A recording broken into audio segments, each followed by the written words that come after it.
Ibtissam Hamlaoui fait partie d'un réseau d'enrichissement illicite, de corruption, de détournement des aides humanitaires destinées aux populations des camps réfugiés sahraouis à Tindouf. Un scandale avait éclaté où des conteneurs de produits importés. Ibtissam Hamlaoui n'est que la vitrine. Derrière elle, il y a des conseillers de Tebboune. Il y a même des membres de la famille Tebboune. Et pourquoi on a voulu protéger Ibtissam Hamlaoui? Parce qu'Ibtissam Hamlaoui, elle leur a dit à l'époque, si je tombe, je ne tomberai pas toute seule. Et si elle tombe, Ibtissam Hamlaoui, elle va parler.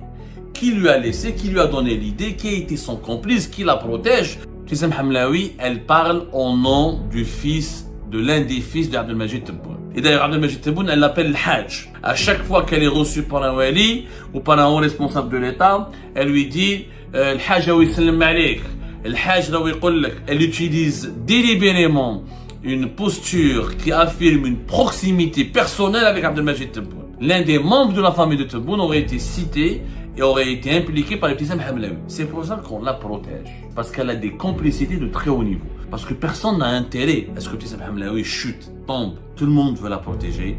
Tout le monde a intérêt à ce que Ibtissam Hamlaoui ne parle jamais.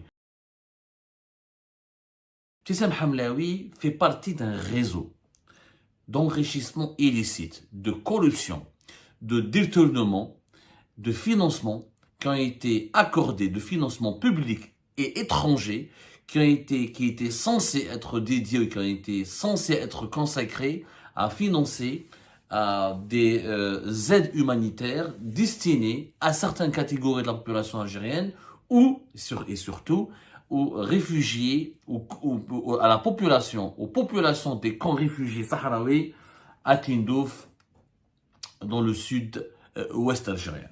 Hier, on vous a expliqué, à travers des révélations, encore une fois, détaillées, qui sont vérifiables, nous avons donné des noms, qu'en juillet 2023, un scandale avait éclaté où des conteneurs de produits importés exonérés de droits de douane, et donc sur lesquels le Croissant Rouge algérien n'a pas payé le moindre prélèvement fiscal ou la moindre taxe douanière. C'est pour ça que je parle d'exonération douanière. Le Croissant Rouge algérien, il a un énorme avantage.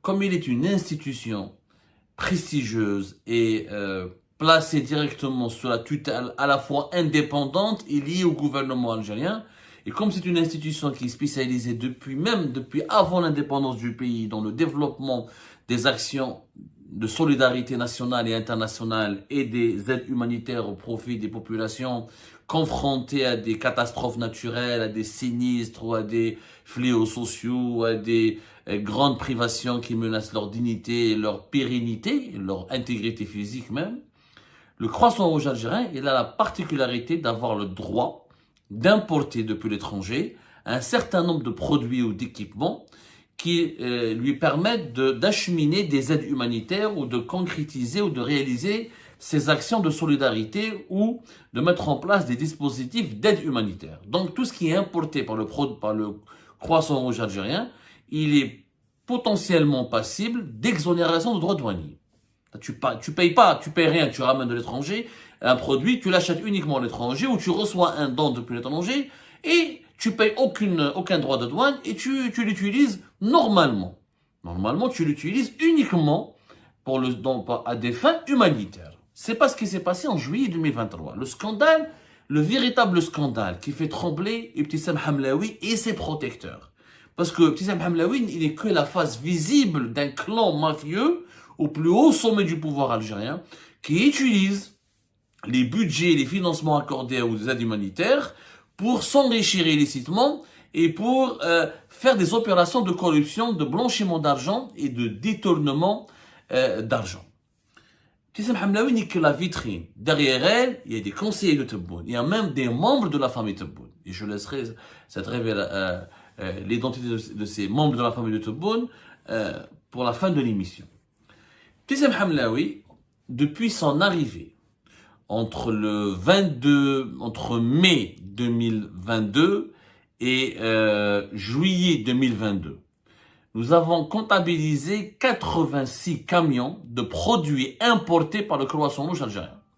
Le Croissant Rouge algérien a importé des produits qui ont été stockés et transportés dans 86 camions. Je dis bien 86 camions. Ces camions contenaient, selon les déclarations préalables présentées ou fournies par la Direction générale du Croissant Rouge algérien au service des douanes algériennes et aux autorités algériennes, ils contenaient des produits, des dons, des produits alimentaires, des vêtements, des médicaments, certains dispositifs médicaux, paramédicaux, quelques outils de production, quelques équipements industriels, mais qui étaient destinés notamment aux populations des camps de réfugiés sahraouis à Tindouf, qui abriteraient, selon les sources liées au gouvernement, selon le gouvernement algérien, plus de 180 000 personnes, dont des familles entières qui ont fui leur pays, le Sahara occidental, lorsqu'il y a eu une guerre entre le mouvement de résistance armé, le Front Polisario, et l'armée royale marocaine qui se disputait ce territoire. Au mois de juillet, les autorités algériennes ont découvert que 4 de ces 86 camions contenaient des produits non déclarés, qui n'étaient pas déclarés, ou des produits cachés et qui n'étaient pas déclarés par le Croissant Rouge algérien aux autorités algériennes, notamment au service des douanes. Ces 4 conteneurs devaient contenir initialement uniquement des vêtements. Il arrive que depuis, il y a des familles européennes, des associations européennes, des donateurs généraux européens dans les pays européens, dans les pays développés. Ils font de la récolte de vêtements. Des vêtements, des t-shirts, des sous-vêtements, des baskets, des chaussures, des chaussettes, des pantalons. Et que ces dons sont recueillis par des associations humanitaires qui essaient de les envoyer vers les pays où il y a des conflits, où il y a des populations qui sont extrêmement pauvres, qui vivent dans une extrême précarité et qui ont besoin d'assistance humanitaire. C'est le cas des populations des camps réfugiés de Tindouf. Normalement, ces 4 conteneurs devaient contenir des vêtements. Tout type de vêtements. Manteaux, casquettes, pour permettre à la population, aux réfugiés des camps, à la population des camps de réfugiés de pouvoir s'habiller, se vêtir.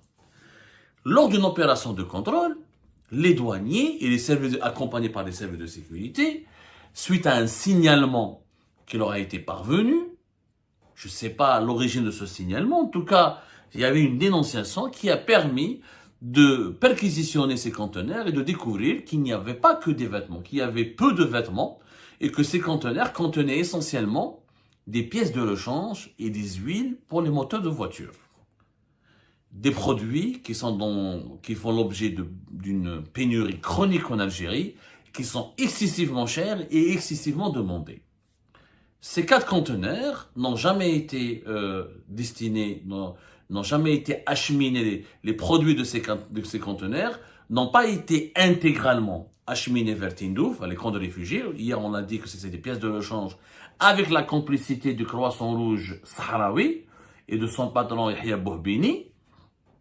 On a bien expliqué hier que une fois que le Croissant Rouge algérien fait parvenir supposément ses aides humanitaires, le Croissant Rouge sahraoui, complice avec Ibtissam Hamlaoui et le clan mafieux qui la protège, détourne ses aides, les récupère, ensuite il va alimenter, les redonner ou confier ses produits à la contrebande qui va les revendre sur les marchés informels depuis Tindouf et ensuite les acheminer ou les transférer ou les commercialiser sur des autres plateformes de marchés informels dans les différentes wilayas du pays, notamment les wilayas de l'Oranie. Tout cela, on l'a bien expliqué. Aujourd'hui, je vous donnerai, j'essaie dans cette émission de vous donner d'autres détails. Ce n'est que 4 camions parmi les 86. Le doute est donc permis. Est-ce que les 82 autres camions qui ont permis au Croissant Rouge algérien de ramener des produits depuis l'étranger, est-ce qu'ils étaient légaux? C'est-à-dire, est-ce qu'ils contenaient des produits qui étaient conformes aux déclarations douanières du Croissant Rouge algérien? Le doute est permis et selon nos sources, aucune opération n'était légale. Le Croissant Rouge, depuis l'arrivée de Ibtissam Hamlaoui, le Croissant Rouge algérien avait mis en place un subterfuge qui consiste à arnaquer et tromper la vigilance des douanes algériennes en important des produits étrangers Et dans les conteneurs, il y avait toujours quelques petites quantités de ces produits déclarés, mais en réalité, il y avait beaucoup plus de produits prohibés ou des produits interdits aux importations ou des produits non déclarés ou des produits qui font l'objet d'une pénurie chronique et sévère sur les marchés algériens. Le croissant rouge sahraoui, il est complice puisque ces produits, où ils sont stockés dans des dépôts appartenant et gérés par le croissant rouge algérien, où ils sont une partie de ces produits transférés parce que le croissant rouge algérien doit absolument, il fait des communications, il fait des reportages, il convoque la presse, il prend des photos pour justifier la bonne provenance de ces dons humanitaires et le bon usage de ces dons humanitaires. Il doit faire des opérations de communication pour rassurer les donateurs étrangers ou les donateurs nationaux, leur dire, nous vous regardez, on est professionnels, on est vraiment des gens nobles et des gens bienveillants, on est professionnels jusqu'au bout, ce que vous nous donnez comme dons, on les transfère jusqu'en camp de réfugiés. Une fois au niveau des camps de réfugiés, malheureusement, ce n'est pas la population de ces camps qui en profite, puisqu'une partie, elle est détournée, revendue au niveau du marché informel. Parce qu'on ne montre pas à la télé les pièces de rechange, etc. On montre quelques vêtements, quelques habits, etc. Ou là, quelques produits alimentaires, ou quelques médicaments, etc.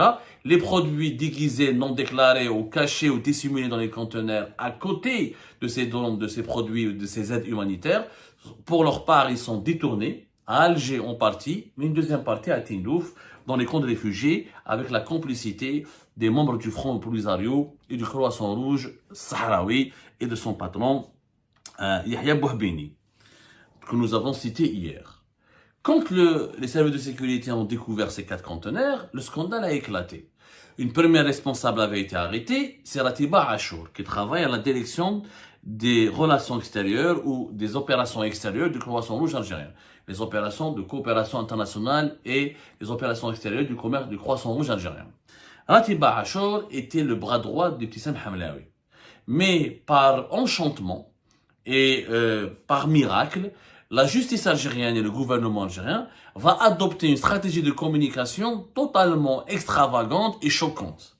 Il va faire croire à la population algérienne à travers la presse algérienne asservie et qui lui est affiliée et qui lui est soumise, qu'il s'agit d'un réseau d'usurpateurs. C'est des trafiquants. Ils ont usurpé l'identité du Croissant Rouge algérien. Ils ont utilisé ses logos, son cachet, etc. pour tromper la vigilance, pour tromper les douanes algériennes et les autorités algériennes et pour ramener des produits étrangers importés, frauduleux ou non déclarés. Alors que, je vais vous montrer une photo, c'est un mensonge absolu, il n'y a pas eu le moindre réseau d'usurpateurs. Ce sont ou des fonctionnaires, ou des travailleurs, ou des cadres dirigeants du Croissant Rouge algérien, et des collaborateurs du Ibtissam Hamlaoui, et des acteurs, des contrebandiers, ou là, des acteurs qui étaient travailleurs des employés algériens qui travaillent au HCR, ou au commissariat des réfugiés qui est présent, qui a ses représentants à Tindouf au niveau des camps de réfugiés, ou des acteurs, des importateurs déguisés, ou des importateurs véreux, etc. Mais je vais vous montrer une photo. La principale tête de ce réseau, Haïlik, Ratiba Achour, Haïlik la photo. Elle est à côté d'Ibtissam Hamlaoui. La photo est très claire. Cette photo a été prise le 3 juillet 2025. Le 3 juillet 2023. Le 3 juillet 2023. Il y avait ce jour-là un événement organisé, une sorte d'assemblée générale, de conseil d'administration, un événement important organisé au niveau du cercle de l'armée à Beni Messous, c'est une institution hôtelière et un cercle qui a une salle de conférence où il abrite des événements qui appartient au ministère de la Défense nationale, mais ça lui arrive d'abriter des événements de d'autres institutions officielles liées directement au gouvernement algérien, comme par exemple le Croissant Rouge algérien. Ah pardon, voilà, la photo était le 8 juillet 2023, excusez-moi, pas le 11, pas le 3, le 8 juillet 2023. Hamlik. هذه رتيبة عاشور. قدام ابتسام حملاوي. C'est elle qui a été arrêtée, qui a été emprisonnée, qui a été placée en détention et condamnée à 4 années de prison ferme. Et c'est elle dont il s'agit, qui a été citée par les médias algériens. Elle a été présentée comme une personne je dis bien comme une personne, étrangère au Croissant Rouge algérien, et qu'elle aurait usurpé l'identité et la fonction, et sa fonction au niveau du Croissant Rouge algérien, pour s'adonner à ce trafic d'importation de produits, de contrebande de produits importés au nom du Croissant Rouge. Ce qui est complètement faux. Elle n'est pas une usurpatrice parce qu'elle est dans la photo de famille des dirigeants du Croissant Rouge. Le 8 juillet 2023. Elle a été arrêtée le 11 juillet 2023. Où est-ce qu'elle a été arrêtée à Tiba Achour? Elle a été arrêtée au niveau de son bureau situé au cœur même de la direction générale du Croissant Rouge algérien. Haïlik. C'est la collaboratrice attitrée du petit Sam Hamlaoui. Elle a été arrêtée encore une fois lors d'une descente des services de sécurité dans son bureau au niveau de la direction générale du Croissant Rouge. Comment une personne peut être qualifiée d'usurpatrice et comment dirais-je, et de malhonnête, de trafiquante et de tricheuse, etc. alors qu'elle est la collaboratrice directe de la patronne du Croissant Rouge algérien, et elle est, au passage, je signale, elle est au passage, la directrice d'une direction importante qui est celle des opérations extérieures et de la coopération internationale, et son arrestation a eu lieu au sein même de la direction générale du Croissant Rouge. Il y a des caméras, il y a des témoins oculaires. C'est très simple. Si vous voulez nous démontrer, vous voulez vérifier la véracité de nos informations, il suffit de consulter les caméras, les témoins oculaires et faire une enquête au niveau de la direction générale du Croissant Rouge. Vous allez voir qu'elle était arrêtée sur place. Donc quelqu'un qui est arrêté dans un bureau appartenant à une institution et qui a un contrat de travail avec cette institution et qui a des photos et qui participe aux événements protocolaires et importants de cette institution aux côtés de la première personne responsable et patronne de cette institution. Ce n'est pas une personne usurpatrice.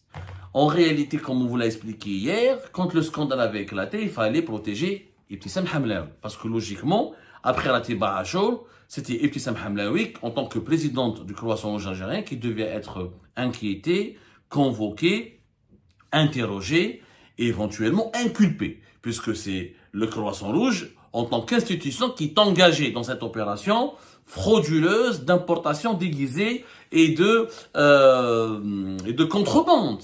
Il y a de la contrebande, il y a de la fraude, il y a de fraude et soustraction au paiement des droits de douane, il y a des manquements et des violations très graves de la législation algérienne. Mais Hasbouhash, ils l'ont pas inquiété Ibtissam Hamlaoui. Pourquoi? Parce que Ibtissam Hamlaoui, au contraire, ils l'ont protégé. Pour la protéger, ils ont fait croire que c'était un réseau d'usurpateurs, que cette Tiba Achour ne travaille pas vraiment pour le Croissant Rouge. Son mari qui était impliqué dans ce dossier est à l'étranger en fuite. Il n'a pas fait l'objet d'aucun mandat d'arrêt international, donc une publicité. Elle a négocié une petite peine de 4 ans qui va être réaménagée dans un procès en appel. Certainement, ils vont lui réduire sa peine. Et tous les acteurs de ce scandale ont raconté la même version. On n'a pas de lien avec Ibtissam Hamlaoui. Nous ne nous connaissons pas. Et mademoiselle Ibtissam Hamlaoui. Nous avons agi tout seuls dans le cadre d'un réseau mafieux. Vous ne connaissez pas Ibtissam Hamlaoui alors que vous travaillez pour le Croissant Rouge et vous avez utilisé les aides du Croissant Rouge et vous avez profité de la logistique et des droits et des privilèges qui profitent au Croissant Rouge algérien pour s'adonner, pour développer votre trafic de marchandises importées. Ils ont tous raconté la même version parce qu'on leur a tous fait peur. À la Tiba Achour, on l'a menacé. On lui a dit que si tu donnes le nom, tu cites le nom de Ibtissam Hamlaoui, on va emmerder ta famille, on va leur faire des problèmes, on va les inculper, on va les impliquer dans des affaires graves, ils ne dormiront jamais tranquilles, votre famille ne reverra jamais la paix et la tranquillité. Donc, elle a cédé. La Tiba Achour, elle a fait un témoignage favorable. Elle a dédouané Ibtissam Hamlaoui de toute implication dans cette affaire scabreuse. La même attitude a été observée par les autres membres de ce trafic. Et pourquoi on a voulu protéger Ibtissam Hamlaoui? Parce que Ibtissam Hamlaoui, elle leur a dit à l'époque, si je tombe, je ne tomberai pas toute seule. Et si elle tombe, Ibtissam Hamlaoui, elle va parler. Qui lui a laissé, qui lui a donné l'idée, qui a été son complice, qui la protège, qui l'utilise, qui la téléguide pour faire ce trafic de marchandises importées. Shkoun. Ibtissam Hamlaoui, elle parle au nom du fils, de l'un des fils d'Abdelmajid Tebboune.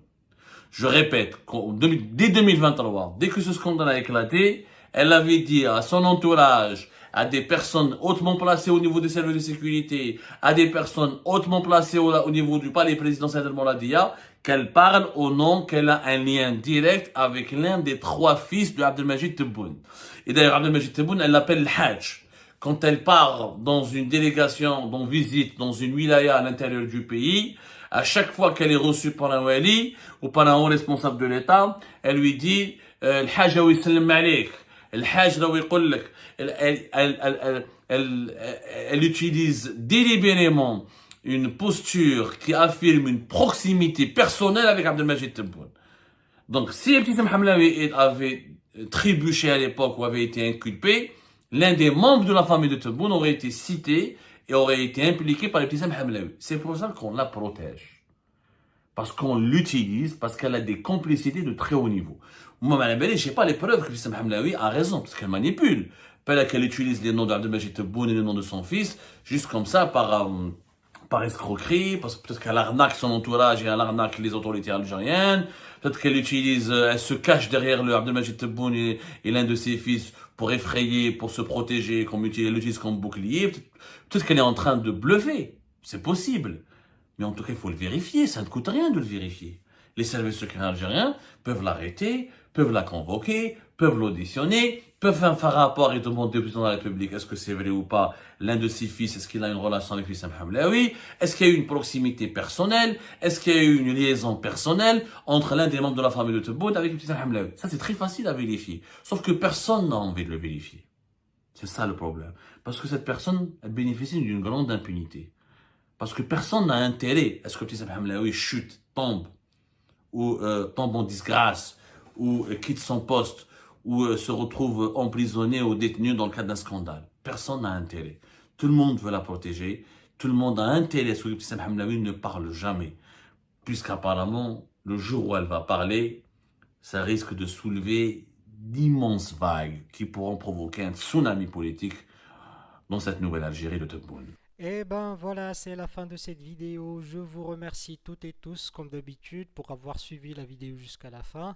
N'oubliez pas de nous laisser vos commentaires et vos réactions sur le sujet de cette vidéo et de partager le contenu si ça vous intéresse. Et je tiens toujours à remercier nos abonnés et les personnes qui réagissent de façon régulière sur nos vidéos et qui nous suivent et qui nous laissent des commentaires. Donc merci beaucoup pour votre dynamisme et pour votre sens de partage et de discussion. Donc voilà, sans vous, ce contenu n'a pas vraiment de valeur sans cette communauté qui ne cesse de s'accroître. Donc merci beaucoup et à la prochaine dans une nouvelle vidéo. Au revoir.